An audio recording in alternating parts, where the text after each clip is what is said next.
Good evening, everyone, and welcome to the Brian Crombie Radio Hour. I had a show yesterday that talked about some technologies associated with mental health. Today, we've got a guest, Myna Wallin, who's written a book about her challenges with mental health and bipolar disease called "The Suicide Tourist," and it's a book of poetry. So, number one, I want to chat with Myna about her and about her book, and then also maybe delve into a little bit more bipolar, etc. Myna, welcome to the show. Thank you so much. I really appreciate it. Whoops, there's a cat wanting to be part of the action. So tell me, Myna, why did you decide to write a book of poetry? Well, I am a writer. I started out early on writing plays, and then I moved into some short stories. I wrote one novel, Confessions of a Reluctant Cougar, and I've written different kinds of things, but I keep coming back to poetry. I find it a very I don't know. It's like an old bathrobe. It's comfortable. And you've now published this book, The Suicide Tourist, which is sort of, I understand, your coming out book in regards to having bipolar. Why did you decide to come out with bipolar after so many years of keeping it secret? Well, I guess I was taking a lead from the Gen Zs who are very open about whatever, but whatever mental illness they've got, they want to share it and they're comfortable sharing it. And it's probably because of social media. And as a boomer, I was taught that it was, keep it a secret. It's highly stigmatized. You'll never get a job. You'll never get married. So I don't know. I was very shameful, and it actually feels pretty good to kind of go, yeah, this is who I am. How did you first realize that you had a mental health issue or get diagnosed with bipolar disease? And how did you deal with it initially? Well, that's a long answer. But the short answer is that, like most bipolar people, from 17 to 21-ish, I had a terrible experience. My mother died of cancer. It was a horrible illness. At the time, it was even worse. And because of the treatment. And so I just kind of flipped and had first I had a depressive episode, and then I had a manic episode, but nobody called it that back then. It was the late 70s, and people really weren't as knowledgeable about this particular illness. So the help I got wasn't very good back in the late 70s. What is the difference between a depressive episode and a manic episode, if you could help us all understand? Well, I can read, I have a poem called Mania, but a depressive episode is what it sounds like, but it's more than what it sounds like. You can't move, you can't talk, you can't eat, you can't sleep, or maybe all you can do is sleep. It's different from person to person.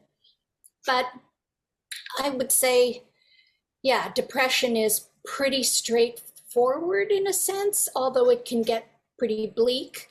And mania is this kind of energy that knows no bounds. And it starts out feeling so good, and you think, oh, gee, I have so much energy. I don't need to sleep. And then it spirals because you don't sleep, and you don't need to sleep, so you don't sleep, and you feel good, so maybe you don't take your medication if you're taking medication. And so mania is where I've had the most problem in later life. Why? I don't know. I really don't know. That's a question I haven't answered yet. But And earlier on, it was depression, and now later it's mania. and this came on, you say, between 17 and 24 initially? Yeah, it's late teens, early 20s is when a lot of people get, yeah, it's when it presents itself. And you said this was the 1970s, and you're only coming out of the closet to say Decades later. decades later. How have you dealt with it over the course of the last 50 years, 40 years? Whew, not easily. But you see, in the book, to try and be, you know, to give a kind of colorful picture, I talked about a lot of terrible psychiatrists that I had over the years. But the truth is, I had some really good ones, and the good ones have made all the difference. I had one therapist who diagnosed me in my late 30s, and I saw her for 15 years after that. She was really amazing. I'm a big believer that it takes therapy and medication. But finding the right therapist and finding the right medication is really tricky. Yeah. Do you need the right therapist? Is it something that they need to relate to you, or like why is finding the right therapist so critical? Well, because you want to understand what you've been going through all your life, and you want somebody to help you deal with the kind of issues when they come up, so that, like, after many, many years now, I understand that mania is not my friend. It's very seductive, and it feels good at first, but then it goes south very quickly. And so you have a therapist that helps you kind of unpack all that, and you know, makes sure that you're sleeping and you're eating and you're functioning properly. I Why mean, there's lots. why is Sorry. mania potentially your friend, and then why does it go south? Explain that to everyone. Well, it's because, like drugs, it feels good. Something happens in your brain. I don't know what. I'm not a psychiatrist, but something happens in your brain where you have you know, rose-colored glasses. Everything's fabulous, and you're singing and you're dancing and you're maybe uninhibited and doing quasi-dangerous things. But sorry, what was your question again? Why Why is is mania potentially a friend, and then why does it go south? Yes, because it starts off being fun. And then before you know it, if you don't sleep and you don't eat, you start losing touch with reality. You said you And had a poem named yes, Mania. I do. Would I you do. mind maybe reading it for us, or Yes, some of it? I'd love to. It's pretty short, but you And can stop me this at is any in your time. book called The Suicide Tourist. A Suicide Tourist. Yeah. This is called Mania. I could power the city's electrical grid with my personal dynamism. I'm awake, present, ferociously excited, fascinated by everything. Mania sneaks up on me like tequila.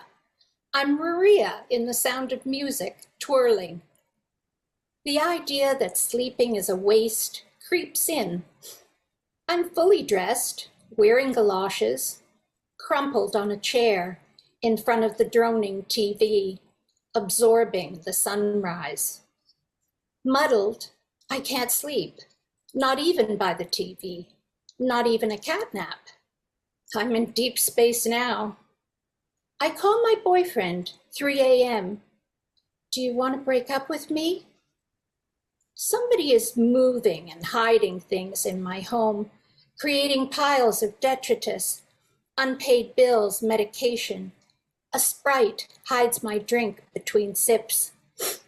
I tumble through weeks until self-preservation finally makes an appearance. When I see constant alarm on loved ones' faces, fearful for my cognition. Once the chaotic energy has wrung me dry, a weird clarity emerges, shaking my fist at a careless God.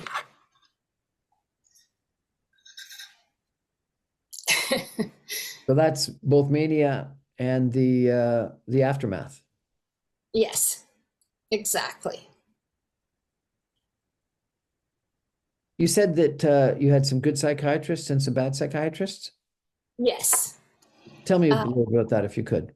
sure. The bad ones, well, I actually never had good luck with psychiatrists. I had better luck with MDs who practiced psychotherapy, and they were women. And no offense to you, but in my experience, the male psychiatrists can be Freudians, and they can be patronizing, and I just had a tough time with them. But I kept trying, and I found this one woman who I saw for 15 years, and then she sort of retired, and she recommended someone else who I saw, this a French woman who was also a psychotherapist, and I saw her for almost 10 years as well. She was amazing. She used to draw little pictures and go, "This is you, and this is other people, and this is what you should do." And she was great. You described some of them as Freudian. What do you mean by that? Well, they're quite traditional, and this was years ago, so I don't know, but I don't know. I don't know what it is about Freudians, but we don't get along. They're a What's the little too rigid. difference? A little They're too rigid. what? Too They're a rich. little too rigid. What's the difference between a psychotherapist and a psychiatrist? A degree, a couple of letters after their name, maybe. I don't know. But you found the psychotherapist more helpful. Yes, I did. We're going to take a break for some messages and come back in just 2 minutes with our guest, Myna Wallin, and maybe ask her to read us another poem and talk a little bit more about this disease and how she's dealt with it in her life. I think this is really healthy and helpful for us to understand it better. Stay with us, everyone. Back in just 2 minutes.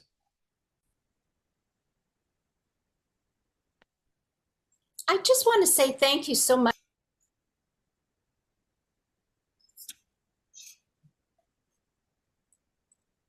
Welcome back, everyone, to the Brian Crombie Radio Hour on Saga 960. We're chatting tonight with Myna Wallin about her poetry book, The Suicide Tourist, which is absolutely fascinating, scary, and a little bit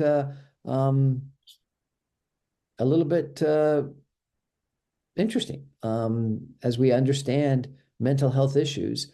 I understand, Myna, that something around 50, and in the past, significantly more, of people with bipolar disease supposedly have been suicidal. Why did you choose the title, The Suicide Tourist? Well, to be honest, I didn't choose it. My editor chose it. I had half a dozen different titles sort of circulating. One was The Terrarium, because it's one of my favorite poems in the piece, in the collection. I had a couple of other titles, but he chose it because he thought it was arresting.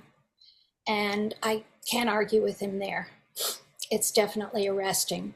Do And you I have, like, go ahead, sorry? go ahead. No, I like the ambiguity of it, because literally in the poem, in the collection, it is about a woman who engages in suicide tourism in Switzerland. Very sad story.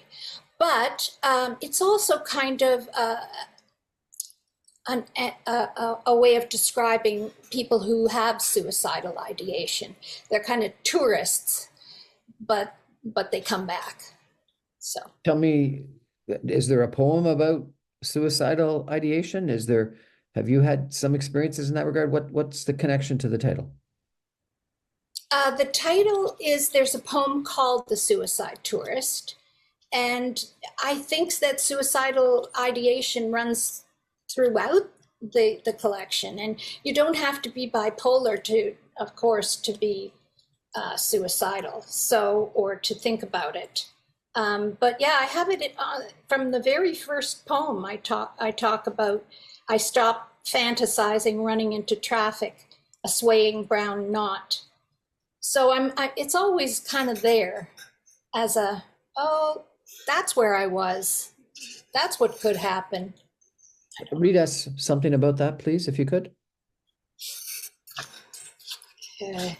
I interviewed a company that is dealing with developing a medical device and a database that is to better diagnose people with mental health issues, including bipolar disease. And they told me that the statistics are that around 50% of people that have bipolar commit suicide, that the number has gone down and is going down because people are getting diagnosed more early in the progression of the disease. And so if they can get diagnosed more earlier on in the progression of the disease, that saves people's lives.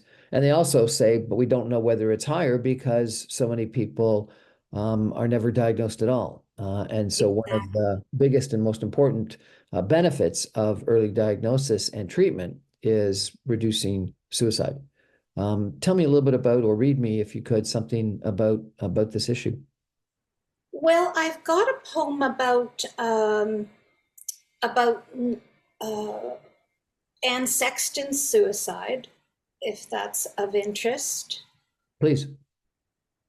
I call it soft because when I found out how she killed herself, I was just shocked. I couldn't believe I didn't know. So I wrote about it, called Soft Second Skin, and it starts with an epigraph. Oh, starry, starry night, this is how I want to die, into that rushing beast of night. So that's Anne Sexton. That's the epigraph, hers. 1. Did you think about Sylvia, your friend? The 2 glasses of milk she left out? Did you think of Virginia, her stone-weighted, waterlogged coat? You took off your jewelry, removing identity, slipped on your mother's fur pelt, that soft second skin. You poured a vodka elixir, locked yourself in the garage.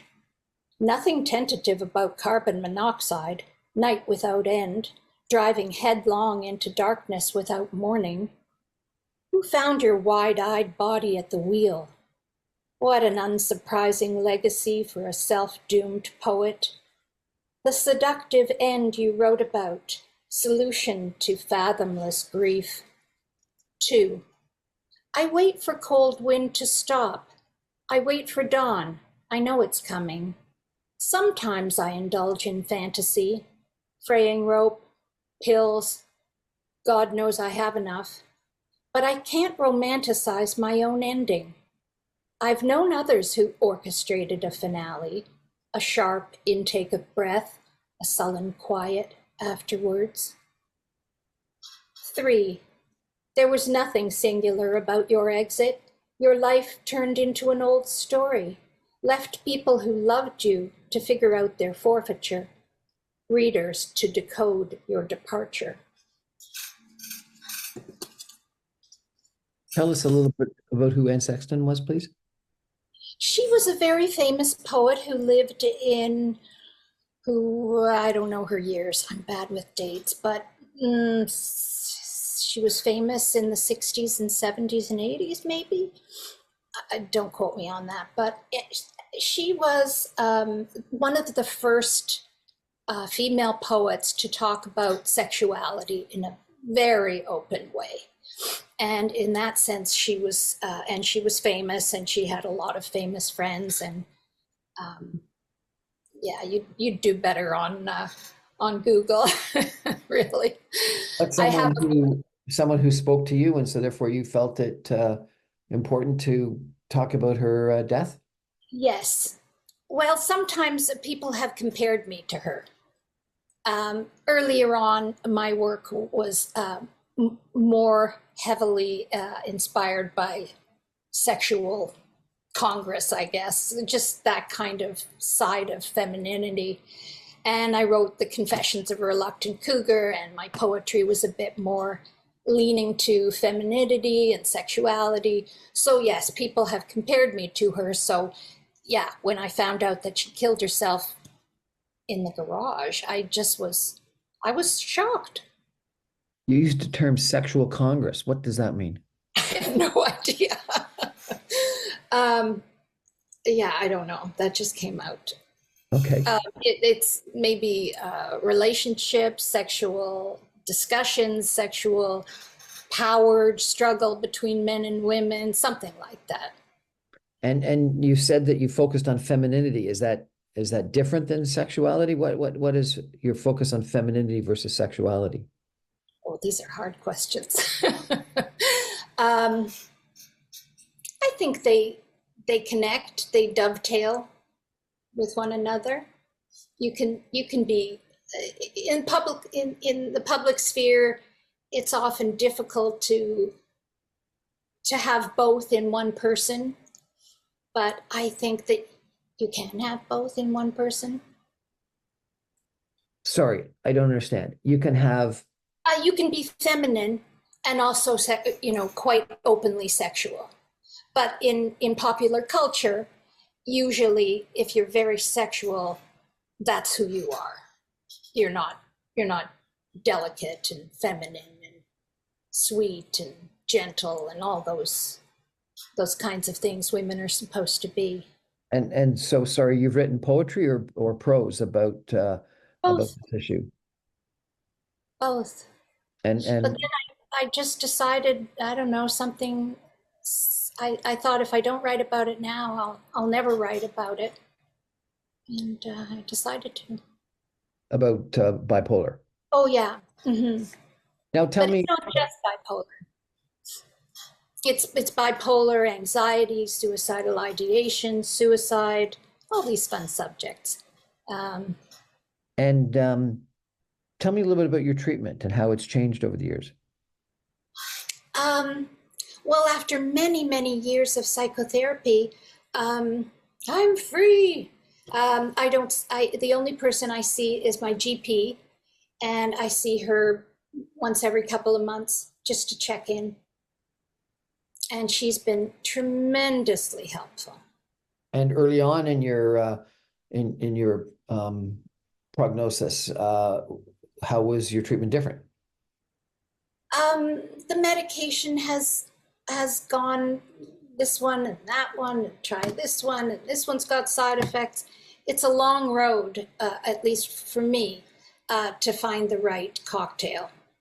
And are you still taking pharmaceuticals? Oh yeah, but the interesting thing is you don't notice when it's the right thing. You don't even feel it. There's no side effects. And what are some of the side effects that you've encountered with some of the different pharmaceutical products that you've taken? Oh, one of them was called Latuda, and I was given that by a psychopharmacologist, proving that the higher up you are, you're not necessarily better. Um, he prescribed, yeah, that drug, saying it would replace all my other drugs, and it was the newest drug, and it was the best drug. And I believed him, and I took it. And for 10 months, I had crippling anxiety. It was just horrendous. But I kept thinking, I kept attributing it to this project that I was working on, or that project, or this person bothering me. So I didn't realize it was the drug for almost a year. So that was pretty bad. Do you think that our awareness of and treatment of mental health has improved? Well, what hasn't improved is the deinstitutionalization that happened in the 60s and 70s, because that just sent people out on the street, and they're still there. And it's just dreadful. And people now, if they want to go to hospital, they have to exaggerate their symptoms. They have to plead and beg and tell people they're hearing voices before they can get accepted into the hospital for maybe 5 days. And then they throw them out before they're well because they need the bed. And yeah, so that doesn't work out so great right now. Back then, it was the exact opposite.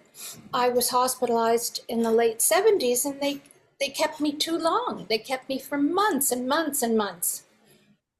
It was, I don't know. I don't know what they were thinking. I don't know what they were thinking then, and I don't know what they're thinking now. So, we've got this day in January, I think it is, or whenever, where we sponsor mental health awareness. You've come out with your book where you're coming out about your bipolar disease and other issues. It's an issue that we talk about far more openly than we have in the past. Is that good? Yes, that's the good part. That's the really, really good part. And I looked it up. Apparently, it's the Gen Zers that are leading the way there. They grew up with social media. It was there in their hand probably when they were 2 years old, and so they just became very adept at sharing whatever was going on with them. For example, recently I saw somebody having a panic attack in real time on their Facebook page. And I thought, how incredibly brave. She said, this is what a panic attack looks like. And she just went ahead. Well, wow, that's amazing. It would never have happened 20 years ago. And because of this, is society more accepting, or has treatment and diagnosis improved, or what do you think the implications of this greater awareness of mental health issues and greater acceptance of mental health issues? Well, for example, when I was growing up and when I was diagnosed even, I did not know a single person, not one person who was bipolar. And that's because they were doing the same thing as I was, and they weren't saying anything. So I think it's much, much better to have a community of people that can say, this works for me, that's worked for me, So there's a community in, there's, what's the expression? There's, never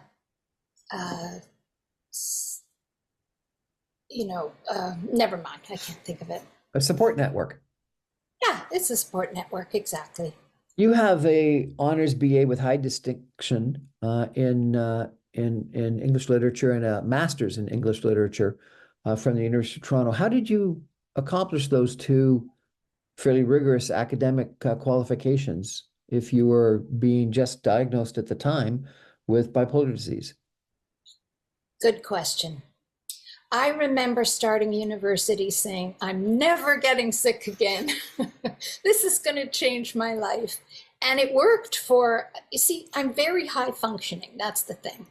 As a bipolar, I don't know other bipolars, but I do know I've been told that I'm a high functioning bipolar. So when I'm not sick, I can do lots of things like get degrees and write books.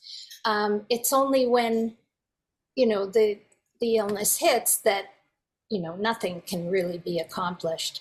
My third year at university, I'm smiling because I had a full course load, and I can't remember. I think I was breaking up with my boyfriend. Anyway, that was the trigger, and suddenly I couldn't function. But the only course I passed was whatchamacallit, oh God, the, Ernst and all the others, the, Psychology degree or English literature? no, sorry. It was, I just keep seeing the word schizophrenia, but it was a course in art history, and it was a very offbeat course with all these very strange surrealists. Oh, geez, the surrealists. So clearly it's affected my brain a little bit, the surrealist. So I passed a course in surrealism, but I couldn't pass anything else. Well, I interviewed I guess a psychotherapist at one point in time, who said how critically important art was. Now, I don't think they were thinking about literature or poetry. They were thinking more of the fine arts, visual arts, and music. And they said that often for people with mental health issues, when words fail them, art allows them to speak. And I like that, the idea that music or Yes, poetry or painting or some sort of artistic expression is a way of expressing yourself when words do fail you. exactly. We're going to take a break for some messages and come back with Myna Wallin, a poet who's just published a book called The Suicide Tourist, which has got a collection of poetry about mental health issues and suicide ideation and bipolar disease and anxiety. Fascinating description of a bunch of different mental health issues that really I think are helpful for us to understand and have a better appreciation for. Stay with us, everyone. Back in just 2 minutes.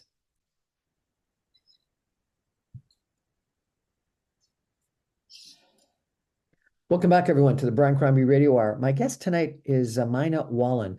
Myna is a Toronto-born author and editor. She has 3 books published, a collection of poetry, 1,000 profane pieces, and 2 novels, Confessions of a Reluctant Cougar, which was longlisted for the Relit Award in 2010.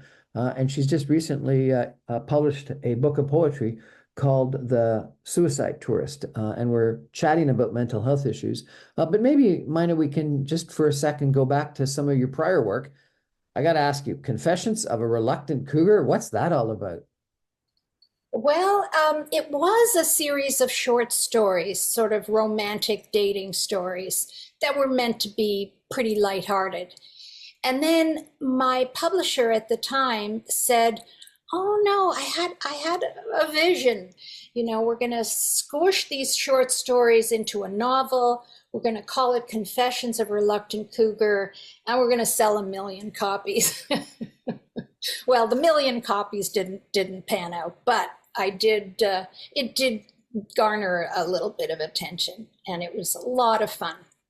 And are you the reluctant cougar, or is this a novel about somebody else? That I was the reluctant cougar, and that was a few years ago. And well, yes, And yes. why were you reluctant? Um, well, I was reluctant because of the opinions society puts on you as, dating younger men. So I just happened to like younger men, both me and the character in my book. Um, and so I wrote a series of sort of stories that are woven together, and I people enjoyed it. What can I say? I don't know what to tell you. It ended up being the only problem one agent told me was that it was commercial on the one hand, and it was literary in writing on the other hand. So it didn't quite mesh as a bestseller. Do you But that have it was all. handy? Would you like to read something from it? Oh, sure. Um, 1 second. What a fascinating topic, the reluctant confessions of a reluctant cougar. Sounds kind of interesting.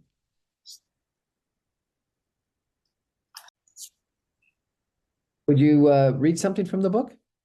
Yes, I'd love to. This is called Sex is the Litmus Test. Sex is all about love with him, Neoplatonic love to be exact, connected to God and all living things. He confounds her with elevated talk, spiritual idealism, and antiquated romantic notions. You are like a rose, William says, enigmatically. Does that mean I have horns? Thorns, excuse me, she teases, sweeping back her thick brown hair. No, you haven't any. You're a red rose with a hint of black and eyes like Countess Bathory. Olivia smiles serenely, as though men have been treating her this way for centuries. She wonders to herself, is he for real? Later, she looks up the Countess on the internet and discovers she murdered her housemaids to bathe in their fresh young blood. Countess Bathory thought she had discovered the secret to the Fountain of Youth. There were 50-odd dead in the castle basement by the time they caught up with her. Most accounts describe her as a vampire, terrified of aging, remarkably seductive. Olivia wonders if William really knows the whole story or whether he just likes the name Bathory, having heard it in passing. I'll end there. Another one was 1,000 Profane Pieces. What was that about? That was my first book, and it, like a lot of poetry books, it didn't have one overarching theme. I think it was about a lot of things. I can't remember. Let's see. Why profound pieces? Well, why are they profane pieces? Oh, because it refers to a poem where a rabbi is against the children having Valentines. And so he takes their Valentines and he rips them to 1,000 profane pieces. And you included one of your poems in a anthology of poems for Gordon Lightfoot? Yes, that was a lot of fun. He showed up. I remember thanking him for showing up, and he said at Hughes Room, and he said that it was his 6th event that day. And he took pictures with everyone. He was just lovely. And why did you write a poem about Gordon Lightfoot? Oh, somebody asked me to. It's always wonderful when someone asks you to write something. And you know, the Canadian Railway trilogy and the wreck of the Edmund Fitzgerald are some of my favorite songs. What did you write about in your poem about Gordon Lightfoot? I wrote about my girlfriend and I when we were 13 in her basement, you know, oohing and awing over him and just being in love with him. But he was too old for you if you're attracted, if you're a cougar attracted to younger men. Well, when I was 13, you know, it was the older men. Okay, understood. It's always been whatever's wrong.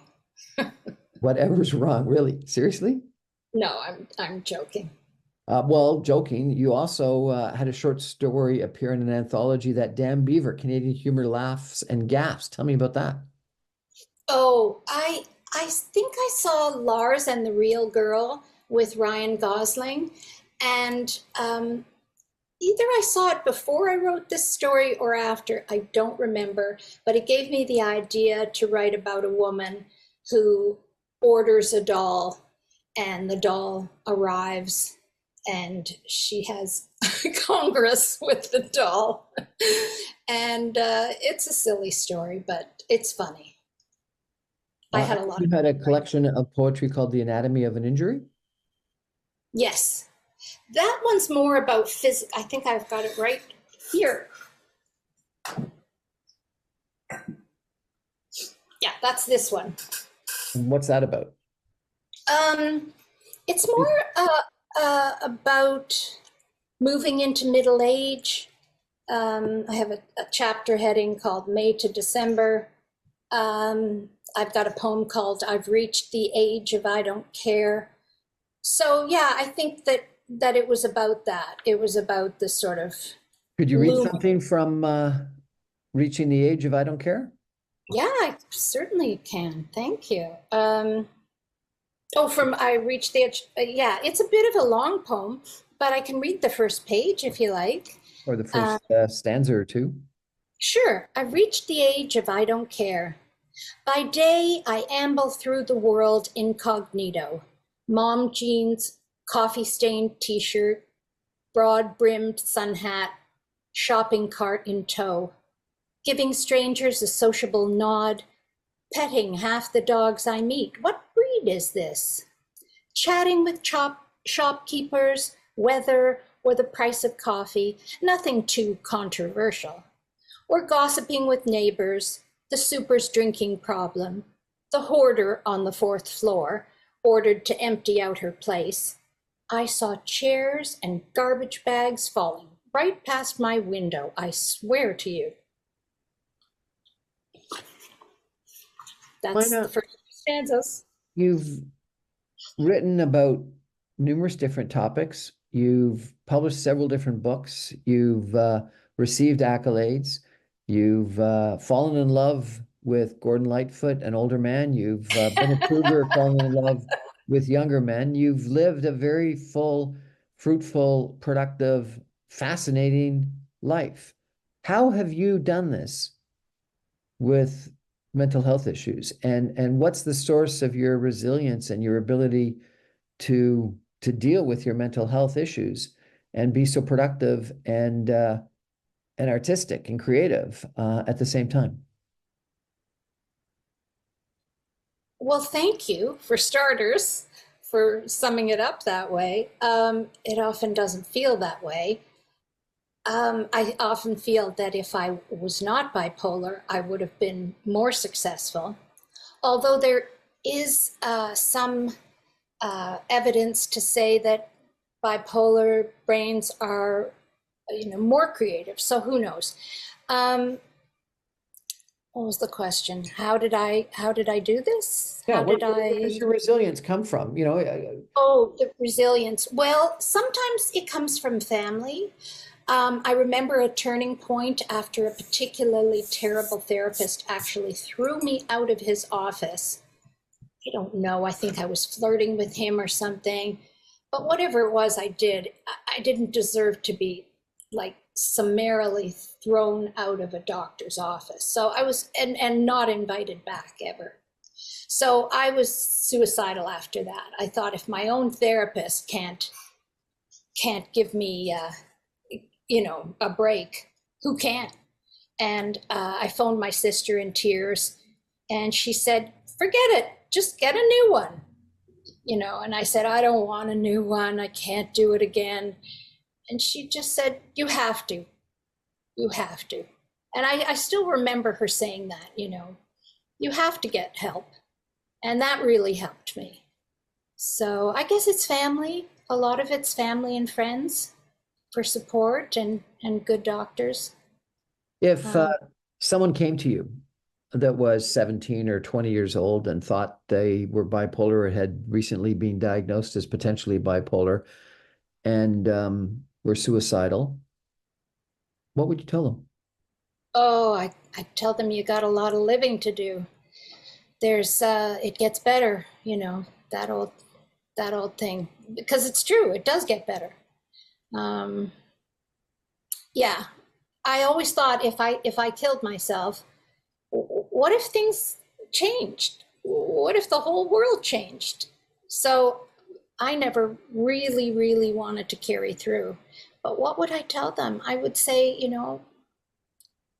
hang in, try another therapist, take a gummy, chill out. I don't know. I don't know what I would tell them, but I certainly would not encourage suicide ever. And if someone was wondering, because I understand it takes on average 5 to 7 years for people to get the correct diagnoses if they present with mental health issues, but they were worried that they were schizophrenic, or they were worried that they were bipolar, or they were worried that they had massive mental health issues. What would you tell them? If they had not been diagnosed, Yeah, because if it takes 5 to 7 years to actually get accurate diagnoses, and yes. understand that the process today is really questionnaires and observation. So for a long period of time, people may or may not have the correct diagnosis. What do you do when you go through that process? How do you deal with it? How did I deal with it? All I knew, I had the most basic knowledge. And I remember a doctor saying to my father when he was still alive, she needs to be away from stress. She can't get too much stress. So I went along in my 20s not knowing what was wrong with me because I'd never gotten a diagnosis, and then most of my 30s as well. And all I knew was, oh, I can't get too stressed. So I tried to meditate and do yoga and just anything that would keep me balanced. And it worked. Well, after a fact. I've really enjoyed meeting you, Myrna, and Myna, I apologize, and hearing some of your poetry. If people want to see some of your work, read some of your work, what's the best way for them to do that? Is there a website they should go to, or just go to the local bookstore? Well, it's fabulous if you go to the library or the bookstore and ask for my newest book because that helps. But if they failing any help there, they can also go to the Ecstasis website, Ekstasis,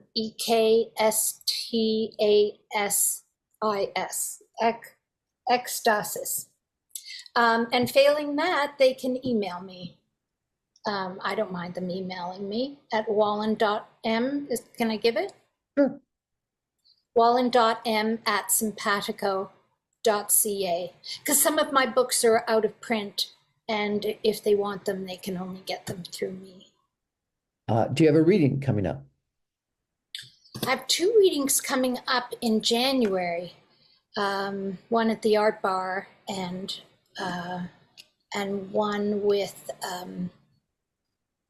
the Bards and, oh, I forget the name. It's at the Transac. But there might be one. We were going to put together one for October 10th, the World Mental Health Day, but that kind of fell apart. So we're still looking to do a World Mental Health reading, but not on Mental Health Day. It was a real pleasure meeting you. Thank you so much for it was a your story with us and reading some of your poetry. Thank you so much. It was delightful meeting you, and thank you so much for having me as your guest. And has anyone ever told you that you look like the actor who was in The Last of Us? Who's that? The lead actor, I can't remember his name. I'll have to check it out and see. Yeah, you look a lot like him. Thank you so much. That's our show for tonight, everybody. Thank you for joining us. I remind you, I'm on every Monday through Friday at 6 o'clock on 960 AM. All my podcasts and videos get put up on social media as soon as the radio show goes to air. So you can get me on LinkedIn and Facebook and Instagram. Please subscribe to my YouTube channel and podcasts on numerous different podcast servers. Good night, everybody. Myna, thanks so much. You've brightened my day.